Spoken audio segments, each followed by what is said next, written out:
नमस्कार, आप देख रहे हैं उत्तराखंड का नंबर 1 चैनल पहाड़ टीवी। आपके साथ मैं हूं बबीता रियाल। रुक करेंगे खबरों का, लेकिन उससे पहले एक नजर आज की हेडलाइंस पर। देश भर में धूमधाम से मनाया जा रहा है स्वतंत्रता दिवस। देश में खुशी की लहर। स्वतंत्रता दिवस को लेकर हरिद्वार में हाई अलर्ट जारी। हरिद्वार शहर में पुलिस और सुरक्षा एजेंसियां कड़ी चौकसी पर। मसूरी में 10वीं और 12वीं में अव्वल आने वाले छात्र छात्राओं को किया गया पुरस्कृत।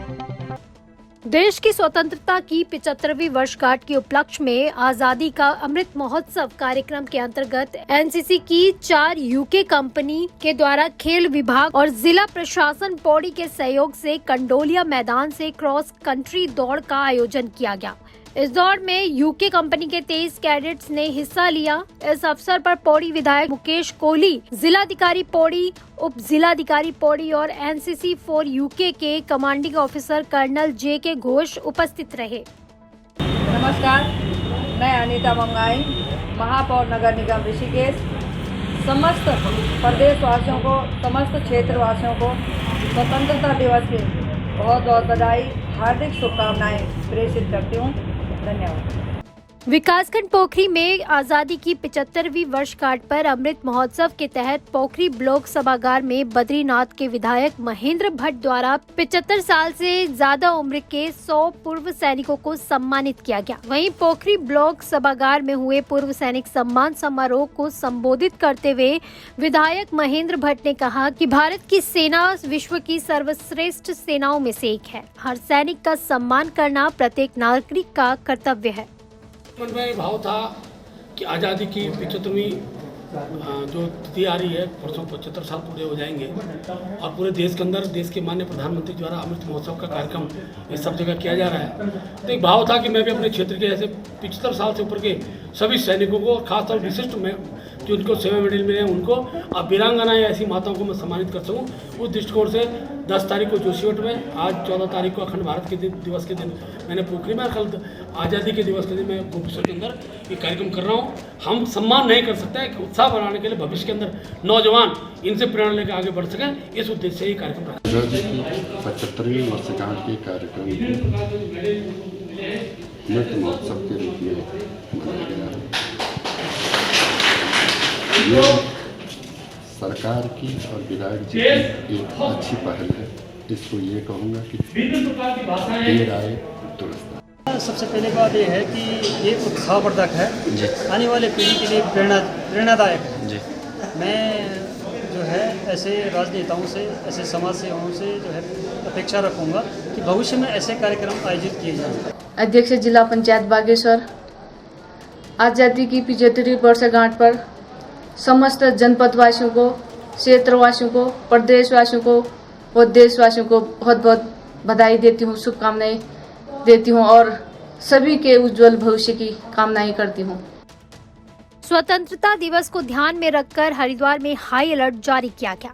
हरिद्वार शहर में पुलिस और सुरक्षा एजेंसियां कड़ी चौकसी पर रहेंगी। कल सुबह से ट्रेनों में भी चेकिंग की जा रही है। जिले के सार्वजनिक स्थानों पर भी कड़ी चौकसी रहेगी। रेलवे स्टेशनों पर जीआरपी और आरपीएफ की ओर से संयुक्त चेकिंग अभियान चलाया जा रहा है। मैं पूरे देशवासियों को, प्रदेशवासियों को, पूरे बागेश्वर जनपद वासियों को 75वें स्वतंत्रता दिवस की हार्दिक शुभकामनाएं देता हूं। और जिस तरीके से हमारे बुजुर्गों ने आज़ादी की लड़ाई आंदोलन के तौर पर करी, उसी तरह कहीं ना कहीं हमको एक स्वतंत्र भारत में रहने का सपना हमको दिया। तो निश्चित तौर पर मैं आने वाले पूरे देशवासियों से, प्रदेशवासियों से उस आज़ादी को समझने का प्रयास करें, उन आंदोलनों को, उन बलिदानों को समझने का प्रयास करें जिनसे हमको देश को आज़ादी हासिल हुई। मसूरी में सामाजिक कार्यकर्ता मनीष गोनियाल द्वारा मसूरी की हिंदी और इंग्लिश माध्यम के 10वीं और 12वीं में अव्वल आने वाले छात्र छात्राओं को सर्टिफिकेट और पुरस्कार देकर पुरस्कृत किया गया। वहीं उनके उज्जवल भविष्य की कामना भी की गई। मसूरी के होटल में आयोजित सम्मान समारोह में मनीष गोनियाल द्वारा छात्र छात्राओं को स्कूलों में परीक्षाओं में बेहतर प्रदर्शन कर अच्छे अंक हासिल करने पर उनको सर्टिफिकेट और पुरस्कार देकर सम्मानित किया गया। प्रणाम करता हूं, जिन्होंने बच्चों को इतना भविष्य कोरोना महाकाल में भी देखते हुए भी बच्चों का भविष्य इतना उज्जवल कराया कि फर्स्ट डिवीज़न जो बच्चे क्लास में उत्तीर्ण हुए, उनके माताओं को भी प्रणाम करता हूं। उनका मनोबल बढ़ाने के लिए मैंने आज ये कार्यक्रम कराया कि बच्चों का मनोबल कभी ना टूटे। अगर हम बच्चों का मनोबल बढ़ाएंगे तो बच्चों का आगे पूरा प्रयास रहेगा और आगे बढ़ने का पूरा प्रयत्न करते रहेंगे। तो मेरा विशेष प्रयास ये रहेगा बच्चों के लिए कि मैं उनके लिए तन मन धन से हर बच्चों के साथ खड़ा रहूं और उनका मनोबल बढ़ाऊं। जैसे कोई वैकेंसी खुलती है तो बच्चा नर्वस हो जाता है, कभी बच्चों को वैकेंसी नौकरी नहीं मिलती, वो नहीं मिलती, तो बच्चा नर्वस होकर बैठ जाता है। तो मैं उनका आज मनोबल बढ़ाने के लिए भी मैं उनके साथ खड़ा हूँ। उत्तराखंड में हर साल वनाग्नि और मानव वन्य जीव संघर्ष की घटनाएं होती हैं, जिससे काफी नुकसान होता है, जिसकी क्षतिपूर्ति वन विभाग द्वारा नहीं हो पाती है। अब इससे निपटने के लिए सरकार ने इसको प्राकृतिक आपदा की श्रेणी में रखा है ताकि लोगों को इसका मुआवजा मिल सके। अल्मोड़ा पहुंचे प्रमुख वन संरक्षक राजीव भरतरी ने बताया कि अल्मोड़ा, बागेश्वर, पिथौरागढ़ में भी अधिक घटनाएं होती हैं, जिससे निपटने के लिए वन विभाग द्वारा इसकी समीक्षा की गई। साथ ही उन्होंने कहा कि हर जोन में इको पर्यटन के लिए वन विभाग एक मॉडल तैयार करेगा। बागेश्वर, अल्मोड़ा, पिथौरागढ़, इन 3 जिलों में जो गुलदार और भालू इनके जो घटनाएं, दुर्घटनाओं, उनके बारे में समीक्षा की गई। तो वन विभाग में जो है वनाग्नि और मानव वन्यजीव संघर्ष दोनों को प्राकृतिक आपदाओं की श्रेणी में सम्मिलित कर लिया गया है। और विभाग की चेष्टा ये है कि किस तरीके से हम इन दोनों के प्रति जो है एक संगठित रिस्पांस प्रदान कर सकें।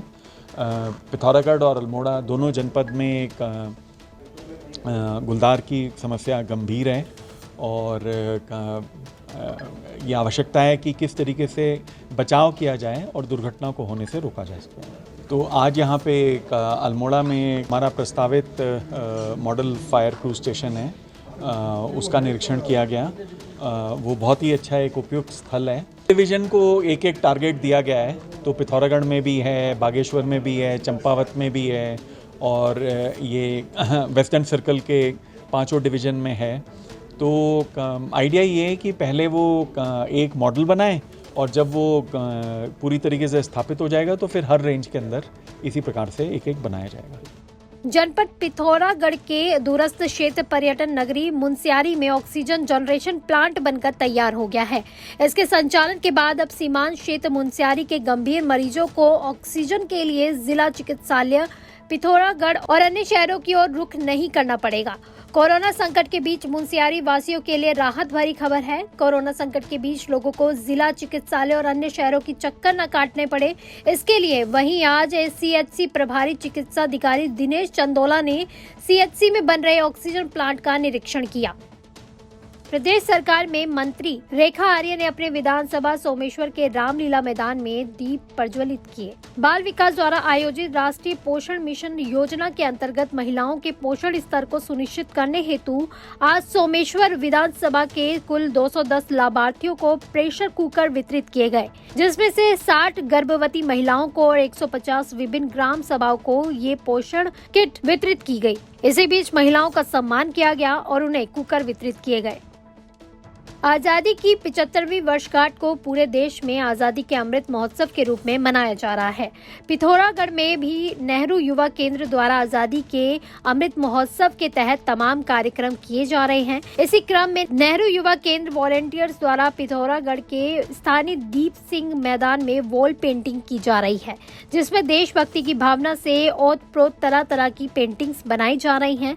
नेहरू युवा केंद्र के जिला युवा अधिकारी ध्रुव डोगरा ने बताया कि लोगों में देशभक्ति की भावना जागृत करने के उद्देश्य से इस तरह की पेंटिंग बनाई जा रही है। उनका उद्देश्य पेंटिंग के जरिए लोगों को राष्ट्रीय भक्ति के प्रति जागरूक करना है।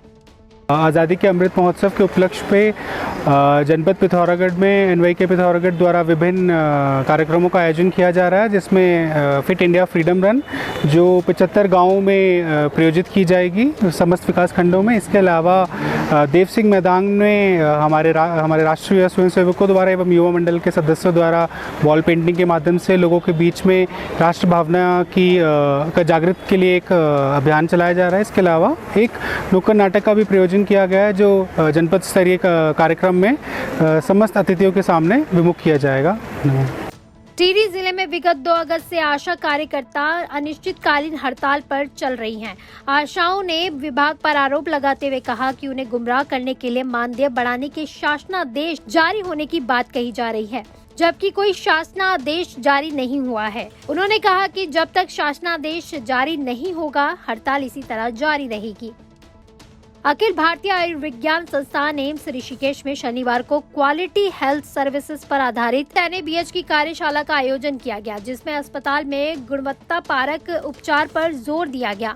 कार्यशाला में निर्देशक एम्स पद्मश्री प्रोफेसर रविकांत ने कहा कि एम्स संस्थान क्वालिटी हेल्थ सर्विसेज देने के लिए प्रतिबद्ध है, जिससे मरीजों को बेहतर से बेहतर उपचार मिल सके। इस अवसर पर अपने संदेश में निर्देशक एम्स पद्मश्री प्रोफेसर रविकांत ने कहा कि क्वालिटी केयर अस्पताल में गुणवत्ता परक चिकित्सा सुविधा के लिए नितांत आवश्यक है। उन्होंने कहा कि क्वालिटी को बेहतर बनाने के लिए सतत प्रयासों से मरीजों को अच्छा उपचार मिलता है। एम्स संस्थान बेहतर गुणवत्ता को बनाए रखने के लिए इस दिशा में लगातार प्रयासरत रहा है।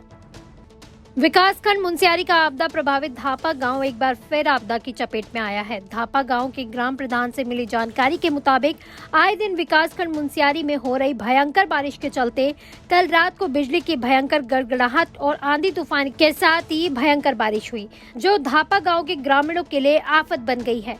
नदी नाले उफान पर है। धापा गाँव में भारी बारिश के बीच भूस्खलन होने से गाँव में मलबा घुस गया है। ग्रामीणों ने घर छोड़कर टेंटों में रात बिताई। वहीं बताया जा रहा है कि पिछले साल 2020 में आई भयंकर दैवीय आपदा की मार झेल रहे धापा गांव इस बार भी आई दैवीय आपदा की चपेट में है। ग्रामीणों ने शासन प्रशासन से मदद की गुहार लगाई है। सुमाड़ी बिराड़ गांव जाखाल मोटर मार्ग निर्माण की मांग को लेकर स्थानीय लोगों का अनिश्चितकाल धरना दूसरे दिन भी जारी रहा। संघर्ष समिति अध्यक्ष रमेश नोटियाल, महासचिव राजेंद्र पवार ने कहा कि वर्ष 2010 में तत्कालीन मुख्यमंत्री ने सुमाड़ी बिराड़ गांव जाखाल मोटर मार्ग की घोषणा की थी। स्वीकृति के 1 दशक बाद भी सड़क निर्माण नहीं हुआ है, जबकि स्थानीय लोग कई बार आंदोलन कर चुके हैं। सड़क न होने से ग्रामीणों को 4 किलोमीटर दूर पैदल जाना पड़ता है। सबसे अधिक समस्या बीमार लोगों को होती है। कई बार बीमार व्यक्ति रास्ते में ही दम तोड़ देते हैं। हमारी यही मांग है कि जो हमारी ये 2010 से हमारी सड़क प्रस्तावित है, मुख्यमंत्री घोषणा में 2010 में प्रस्तावित हुई थी और आज तक उस पर कुछ भी सुनवाई नहीं है। जैसे कि कभी वन विभाग के अड़ेंगे, कभी PWD के अड़ेंगे और रोज़ ये दोनों विभाग की वजह से ये सड़क हमारी विवादित हुई जा रही है। जो हमारे आम ग्रामीण जनता 4 किलोमीटर सदैव पैदल जाती है। हमारे बच्चे 4 किलोमीटर पैदल स्कूल जाते हैं और 4 किलोमीटर आते हैं, यानी कि 8 किलोमीटर। जब 8 किलोमीटर हमारे बच्चे जाएंगे आएंगे तो वो क्या पढ़ाई करेंगे? उनका भविष्य चौपट है। हमारी वृद्ध महिलाएं हॉस्पिटल तक नहीं जा पाती हैं। हमारी गर्भवती महिलाएं, उनके बच्चे रास्ते में हो जाते हैं। हमारा बहुत दुर्भाग्य है। जबकि सरकारों के कई लंबे चौड़े वादे हैं कि हम सड़क से जोड़ेंगे, बिजली पानी से जोड़ेंगे, जो कि धरातल पे जीरो है। मैं एक जनप्रतिनिधि यानी कि ग्राम प्रधान होने के नाते मुझे भी अपने गांव और अपने क्षेत्र का दुख दर्द है, क्योंकि भले मैं भी एक सत्ता पार्टी को हूं, पर मुझे सत्ता से वो नहीं है। मुझे सबसे पहले चाहिए अपने गाँव का विकास। सबसे पहले मैं सुमाड़ी बिराड़ गाँव संघर्ष समिति का अध्यक्ष होने का मेरा नाम रमेश नौटियाल है। तो हम जो है सन 2010 में जो है माननीय रमेश पोखरियाल जी मुख्यमंत्री थे, उस समय जो खुली ब्लॉक में ये रोड घोषणा करवाई थी और पूरे क्षेत्र के लिए व्यक्तिगत जो है हमने नहीं कहा, पूरे क्षेत्र के लिए ये जो है ये सड़क लाइफ लाइन थी। और हम जो है कई बार जो विभागों के चक्कर काटते काटते थक गए। तो हमारे यहाँ जिले से लेकर भारत सरकार में नोडल में जगह जो विधानसभा सचिवालय मुख्यमंत्री आवास पे जाते जाते थक गए। मैं यहाँ जो है कम से कम 10 वर्षों में 4-5 तो यहाँ CM जो है उत्तराखंड के बदलेगी और 10-12 जो है यहाँ जनता रुद्रप्रयाग के जो है DM बदलेगी। मगर जो है वो जो है सड़क आज भी जो है टोकरी में जो दीमक जो सड़क की जो है फाइलों को चाट रही है। तो मेरा ये है सरकार से जो है, हमने एक गीत सुना था पहले कि 100 साल पहले हमें तुमसे प्यार था, आज भी हर कल भी रहेगा। तीनों वर्तमान भविष्य काल जो है इन पहाड़ों से हमको जो है तीनों कालों में जो प्यार था, आज भी और आगे भी रहेगा। तो हमारी जो आने वाली पीढ़ी है उसके लिए हम जो है मांग कर रहे हैं कि अधिक से अधिक सरकार तुरंत अगर इसका जो है सड़क पे जो है कार्य नहीं करती तो चुनाव से का हम जो पूर्ण क्षेत्र के लोग चुनाव का जो है 22 में जो है बहिष्कार करेंगे। यही हमारी सबसे जो है मांग आ रही है, सरकार जो है जागे और तुरंत इस पर कार्रवाई करे। ये भी बड़ी दुख की बात है कि एक रोड के लिए हम रोड पे बैठे हुए हैं। अरे इस रोड के लिए हम कम से कम जो है 7-8 किलोमीटर पैदल चल के यहाँ तक पहुँचे हैं और पहुँचते पहुँचते हमारे 2 साथी काफ़ी घायल भी हो चुके हैं। लेकिन सबसे बड़ी दुख की बात, चलो ये भी एक छोटी मोटी बात है, लेकिन अभी हमारे सामने 1 साल के भीतर 3 ऐसे केस हुए हैं जो रोड के न होने के कारण अपने सामने से हमने उनके मरते हुए देखा है। केवल हमारा सहारा था कंडी और डंडी, उन पे ले गए, लेकिन ले जाते हम उनको हॉस्पिटल तक पहुंचा नहीं पाए, उससे पहले ही उन्होंने दम जो रास्ते में तोड़ दिया था। दूसरे में हमारे बच्चे कम से कम 2-2.5 किलोमीटर दूर जो है मतलब गांव से मतलब स्कूल है, पहाड़ का क्षेत्र है, पत्थर गिरने का भय है। आज देखते हैं पर बारिश आएगी नहीं आएगी, बच्चों को भेजें नहीं भेजें, ये डर रोज बना रहता है। पृथ्वी पर भू बैकुंठ और मोक्ष धाम के नाम से पुकारे जाने वाले श्री बद्रीनाथ धाम में बड़े ही उत्साह के साथ नर नारायण जयंती मनाई जा रही है। कोरोना के कारण भले ही इस साल श्रद्धालुओं का पहले जैसे हुजूम नहीं है, लेकिन भक्ति और परंपराएं निर्विवाद रूप से संपादित हो रही हैं। नर नारायण जयंती के दूसरे दिन भगवान नर और नारायण के उत्सव विग्रह और पालकियां बद्रीनाथ क्षेत्र के हक हकूकधारियों के गांव बामड़ी गांव में स्थित लीला ढूंगी पहुंची। आज गंगोत्री धाम में देवस्थानम बोर्ड को लेकर पुरोहितों का धरना 64वें दिन और क्रमिक अनशन 44वें दिन भी जारी रहा। इस अवसर पर रवि सेमवाल, राजेश सेमवाल, गगन सेमवाल के साथ ही अन्य लोग भी मौजूद रहे। नेहरू युवा केंद्र पौड़ी गढ़वाल द्वारा ग्राम सभा उज्जाडी में स्वच्छता पखवाड़ा कार्यक्रम के तहत युवाओं के मध्य भाषण प्रतियोगिता का आयोजन किया गया और साथ ही आजादी के अमृत महोत्सव कार्यक्रम के अंतर्गत फ्रीडम रन कार्यक्रम भी चलाया गया। कार्यक्रम की अध्यक्षता करते हुए ग्राम प्रधान उज्जाडी सुदर्शन सिंह नेगी ने युवाओं को संबोधित करते हुए कहा कि आजादी का अमृत महोत्सव जो हम मना रहे हैं वो हमें खैरात में नहीं मिली है। हमारे कई युवा साथियों ने अपनी जान की परवाह किए बगैर हमें अंग्रेजों की गुलामी से आजाद करवाया है।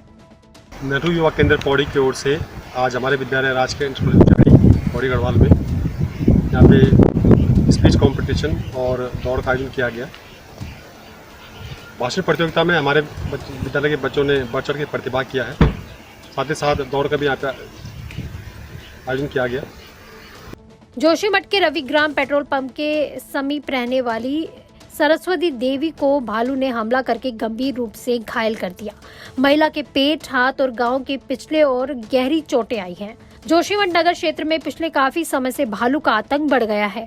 जोशीमठ नगर में दिन दहाड़े जगह जगह भालू घूमते दिखाई दे रहे हैं, जिससे लोगों में डर का माहौल है।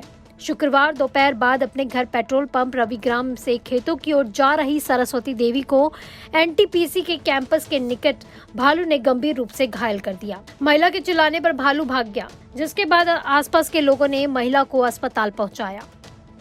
ये चोट तो लगी है, बाजू में लगी है, यहाँ पीछे लगी है, हिप्स पे, पेट पे भी है, पेट पे भी है। अभी 4 बजे की बात है ये। बस देखिए, आज हमारे इलाके में घास काटना एक आजीविका का साधन है। जब घास काट करके गाय को देंगे तब जा कर के यहाँ के लोगों अपना बच्चों का पेट पालते हैं। आज ये लेडीज एनटीपीसी कैंपस के ऊपर 4 बजे घास के लिए गई थी। अचानक घात लगाकर एक भालू ने इन लेडीज़ पर हमला किया। इनकी हालत ठीक नहीं है, यहाँ से इनको रिफर गोपेश्वर के लिए किया जा रहा।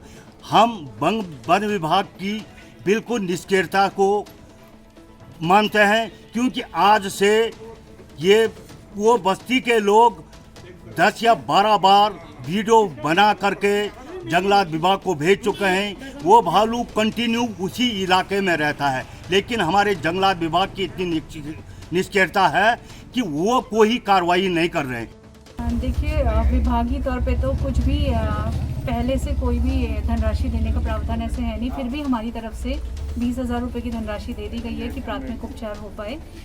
यहाँ के अस्पताल से गोपेश्वर के बेस अस्पताल रेफ़र कर दिया गया मरीज को, और हम लोगों से जो भी सहायता की जाएगी हम लोग करेंगे। प्लस हमारी एक और टीम जो एनटीपीसी कॉलोनी है वहाँ पे चली गई है, और मैं भी अभी खुद वहाँ पे टीम जाके देखती हूँ कि क्या स्थिति है वहाँ पे।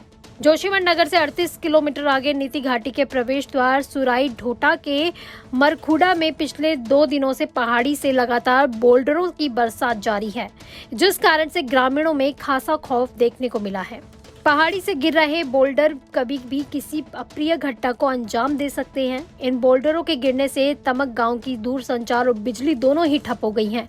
लोग अंधेरे में रह रहे हैं। साथ ही इस जगह से वाहनों से आवाजाही करना भी दुर्घटना को न्योता देने के बराबर है। कुमाऊं मंडलायुक्त सुशील कुमार ने मंडल के नगरीय क्षेत्रों में ड्रेनेज, सीरेज और स्वच्छता और मंडल की पेयजल व्यवस्थाओं की एलडीए सभागार में विस्तार से समीक्षा की। उन्होंने कहा कि गंदगी फैलाने वाले से जुर्माना वसूला जाएगा। मंडलायुक्त ने कहा कि वर्षा काल चल रहा है, नालियों में कूड़ा जमा होने से पानी सड़कों पर फैलता है, जिससे सड़क तो खराब होती ही है और जनता का भी आवागमन में अनावश्यक परेशानी का सामना करना पड़ता है। इसीलिए नालियों और नहरों की नियमित सफाई करें और नालियों और नहरों में कूड़ा डालने वालों पर पैनी नजर रखी जाए। उन्होंने कहा कि आए दिन शिकायत मिलती है कि नगर निकायों में आवारा पशु घूमते रहते हैं, जिससे अनहोनी की संभावना बनी रहती है और पैदल चलने वाले व्यक्तियों को भी परेशानी का सामना करना पड़ता है और सड़कों पर गंदगी भी होती है। पहले चरण में आप प्रभारी दिनेश मोहनिया ने जारी किए 10 विधानसभा प्रभारियों की लिस्ट में आम आदमी पार्टी प्रदेश उपाध्यक्ष अमित जोशी को अल्मोड़ा विधानसभा का प्रभारी बनाया गया है। माना जा रहा है कि ये कहीं न कहीं विधानसभा टिकट फाइनल की तरफ एक कदम है। उत्तरकाशी से 30 किलोमीटर दूर लोन थ्रू गांव में गंगा नदियों को पार करने के साथ साथ पहाड़ों की खड़ी चढ़ाई की चुनौती भी सामने आई है। इस गांव में आज भी भगवान शिव के अनन्य भक्त राक्षस राज्य बाड़ेश्वर महादेव की पूजा की जाती है। आज भी कई गांवों के लोग यहां पर दूध अभिषेक करते हैं।